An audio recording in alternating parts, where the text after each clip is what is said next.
When I first set out on this Thanjas Day experiment, I underestimated how much of my inner world was quietly shaped by the beliefs I held about myself. We all have that constant inner commentary. Sometimes it cheers us on, but often it whispers doubt, criticism, or fear. My experiment was a tea about ignoring reality or pretending that problems don't exist. It was about consciously redirecting my attention to beliefs that could strengthen me rather than weaken me. And in doing so, I realized just how deeply ingrained my thought patterns had become. On the very first day, I caught myself saying, I'll probably fail at this. That thought slipped in before I had even begun. It was automatic, so natural that I almost didn't notice it. And that was the first revelation. Most of our beliefs are not chosen deliberately, they are habits of thought. They arrive uninvited, built from years of conditioning, old experiences, and cultural messages. By simply becoming aware of them, by pausing to say, wait, that's not the story I want to live by, I began the process of rewiring. Replacing a belief is just a fodder, as simple as flipping a switch. You can just say, I believe I am capable once, and expect your brain to fall in line. What I found was that repetition and consistency mattered. Every time the old thought appeared, I had to consciously reframe it. For example, when the thought I'm not good enough crept in, I replaced it with I am learning, and growth itself is proof of my worth. At first, it felt mechanical, even forced. But over time, those replacements started to feel more natural and eventually more believable.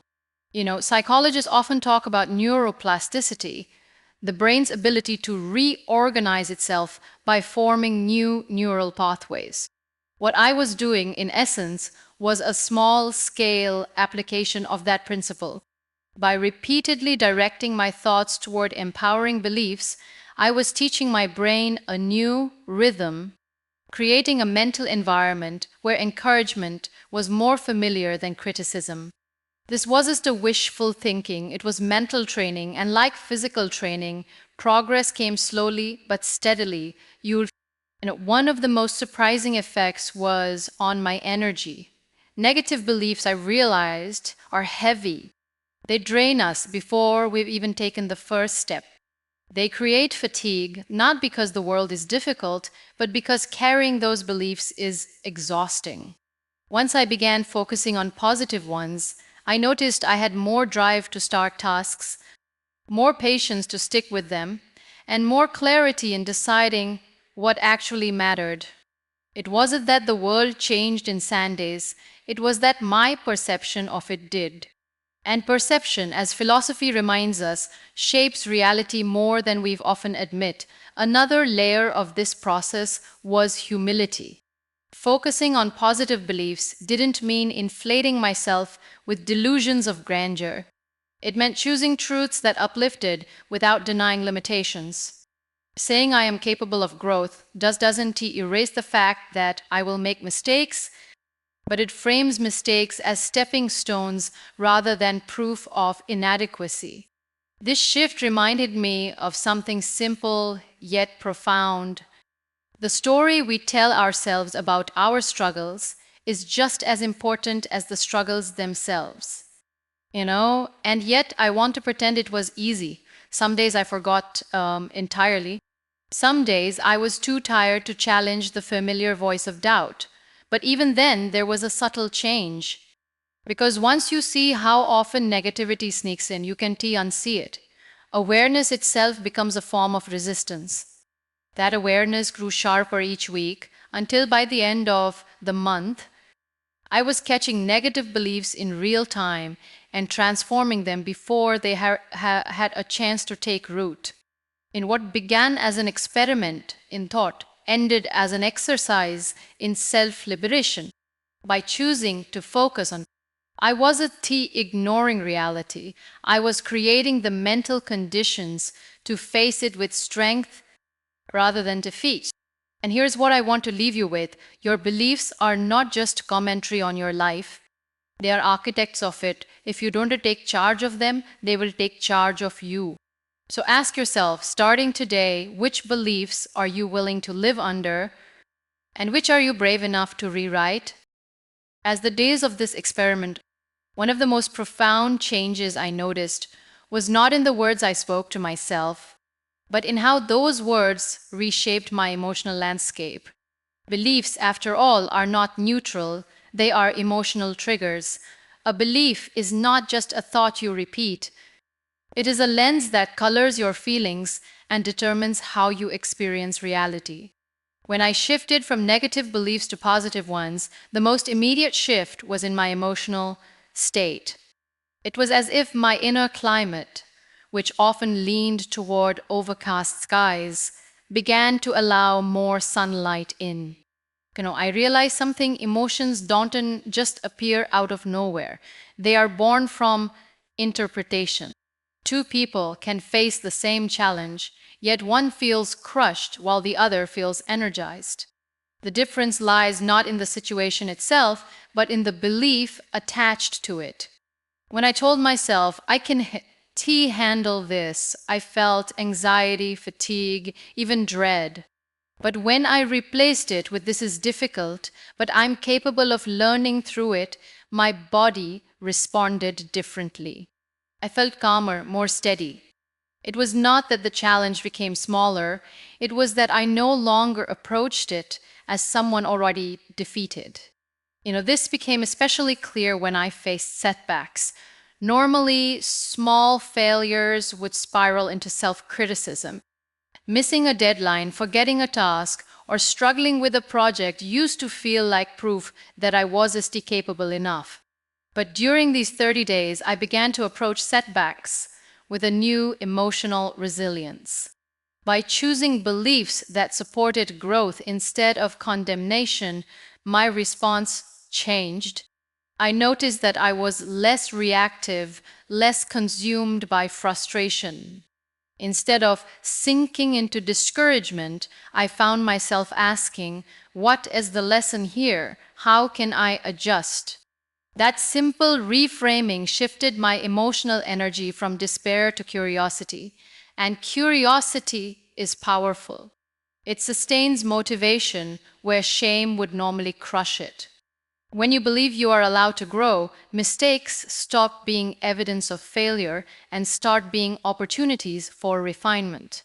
That belief alone reshaped how motivated I felt to keep moving forward. Rather than wasting emotional energy on self-criticism, I had energy left to act, to try again, to persist. Philosophers often remind us that suffering comes not merely from events themselves, but from the meaning we attach to them. I witnessed this in real.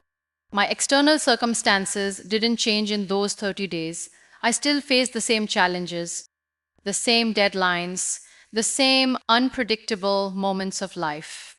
But the meaning I assigned to those experiences changed, and so did my emotions. By seeing obstacles as temporary, by choosing beliefs that supported growth, my suffering diminished and my motivation grew. I also found that this emotional shift was not just inward, it was outward. When I believed that people were likely to understand me, I approached conversations with less defensiveness and more openness. As a result, the interactions themselves became easier, less tense. That reinforced my motivation to engage, to communicate, to connect. Positive beliefs created an upward spiral where good emotions encouraged positive actions, and those actions in turn reinforced the beliefs. No, but let me be clear, it wasn't that I became some endlessly cheerful person. There were days when frustration, sadness, and doubt showed up, uninvited as always.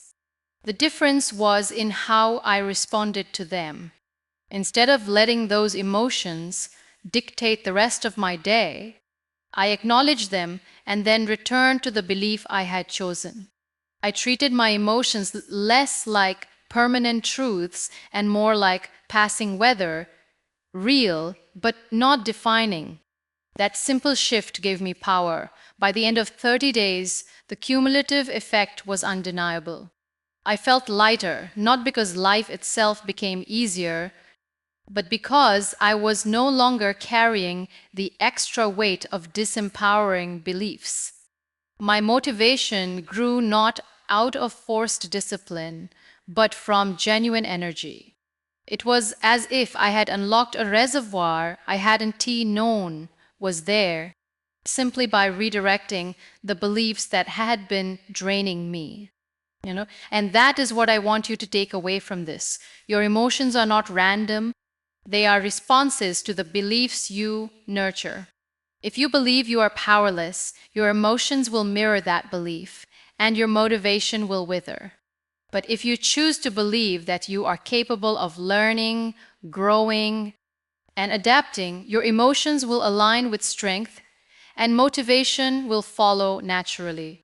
So the question is not just what do I feel, but what belief is shaping this feeling? Because once you change the belief, the entire emotional experience begins to change with it. One of the most unexpected outcomes of focusing on positive beliefs for 30 days was how much it influenced the way I related to others. At first, I thought this experiment would be mostly an inward journey, something about self talk, mindset, and inner resilience.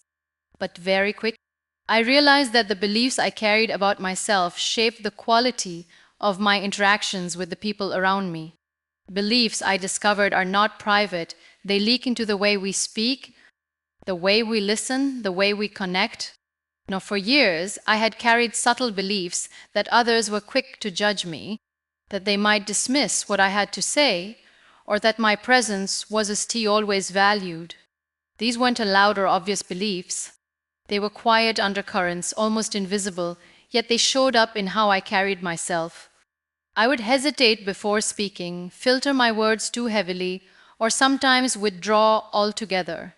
The irony was that by assuming others wouldn't accept me fully, I ended up presenting a filtered version of myself.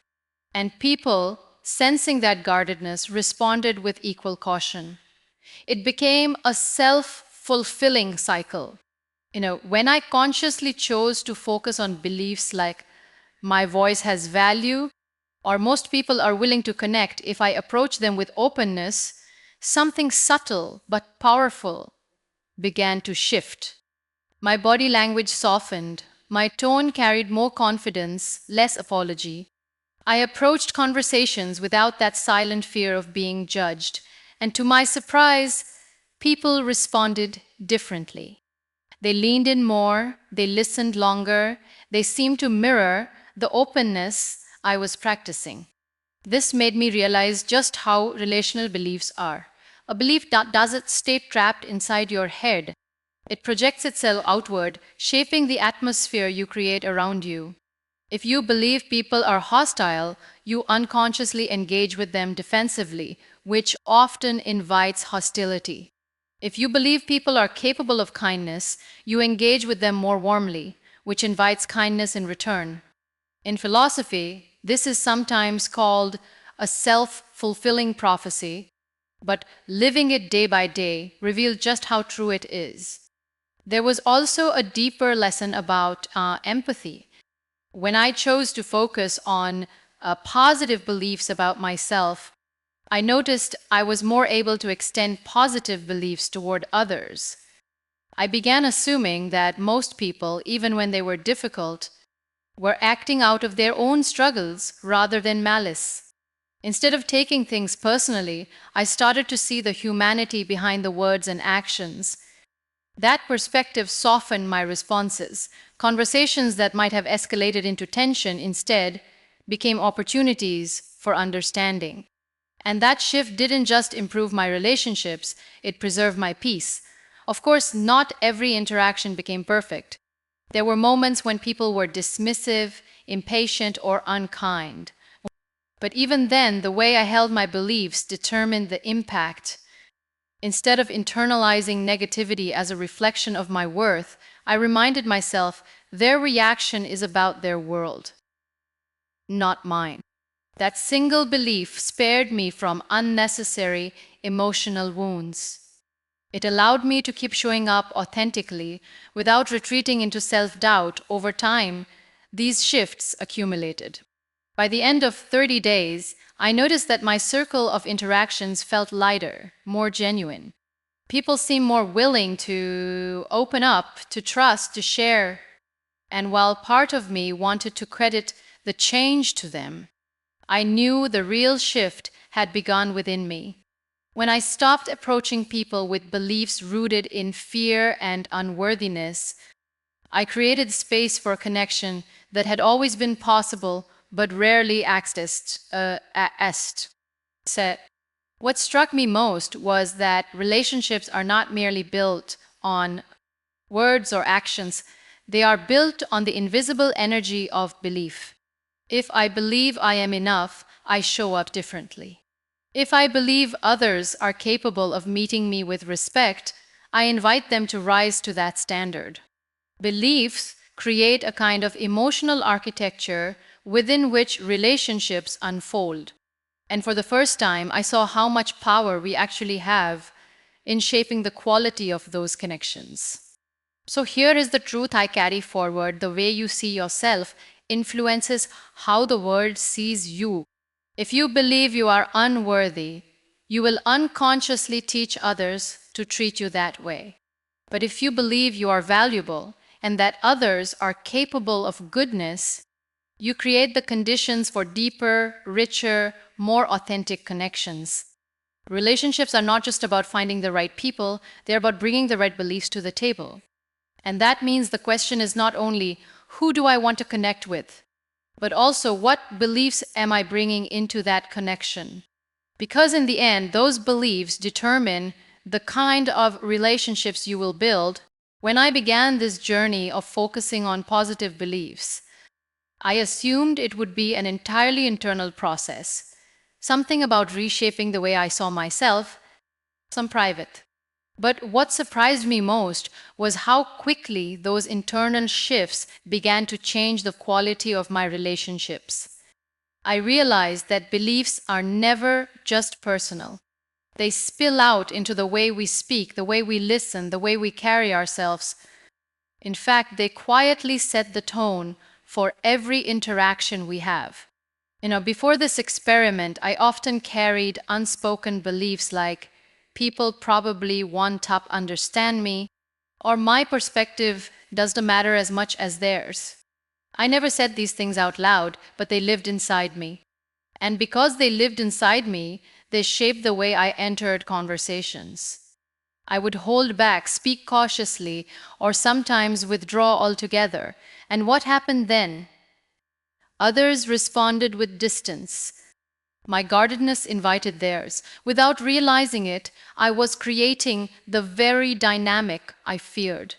Once I began deliberately choosing different beliefs, beliefs like my voice carries value, or most people are open when you meet them with openness, my presence in conversations changed. I spoke with more steadiness, less hesitation. I listened without the constant fear of being dismissed. And the most striking part was that people mirrored that energy. When I believed my words mattered, I delivered them with conviction, and suddenly others leaned in a little more. When I believed connection was possible, I approached others with warmth, and warmth often came back to me. This was a revelation. Beliefs are not silent, they are relational. They travel across the space between us, shaping the atmosphere before a single word is spoken. If I believe people are harsh, I unconsciously engage with them defensively, and defensiveness often invites harshness. If I believe people are capable of kindness, I meet them with kindness, and kindness is far more likely to return. The cycle we live in is very often the cycle we begin. And I also noticed that holding positive beliefs about myself made it easier to extend positive beliefs toward others. When I was a tea trapped in the thought, I'm not good enough, I could see others without the filter of comparison or insecurity. Instead of assuming the worst about their intentions, I started assuming they were doing their best, even when their actions were clumsy or hurtful. That shift did excuse bad behavior, but it gave me perspective. It reminded me that most people's unkindness has less to do with me and more to do with the battles they're refighting within themselves. Seeing others through that lens softened my responses. Instead of reacting with defensiveness, I began responding with curiosity, even compassion. Of course, not every interaction became easy. There were moments of misunderstanding, times when someone was impatient, dismissive, or unfair. But even then, the beliefs I carried acted as a shield. When I reminded myself their reaction belongs to them, not to me, I didn't absorb their negativity as a reflection of my worth. I could stay present without retreating into silence or shrinking into self doubt. That was liberating. It meant that I could keep showing up authentically, even when the world around me was as though gentle. As the days passed, this change became more visible. By the end of the 30 days, I noticed that my interactions had more ease. Conversations flowed more naturally. People opened up more quickly. Trust was built with less effort. And while it was tempting to credit others for changing, I knew the truth. It wasn't that the world had transformed, it was that my beliefs had. By changing the way I approached people, I changed the way people approached me.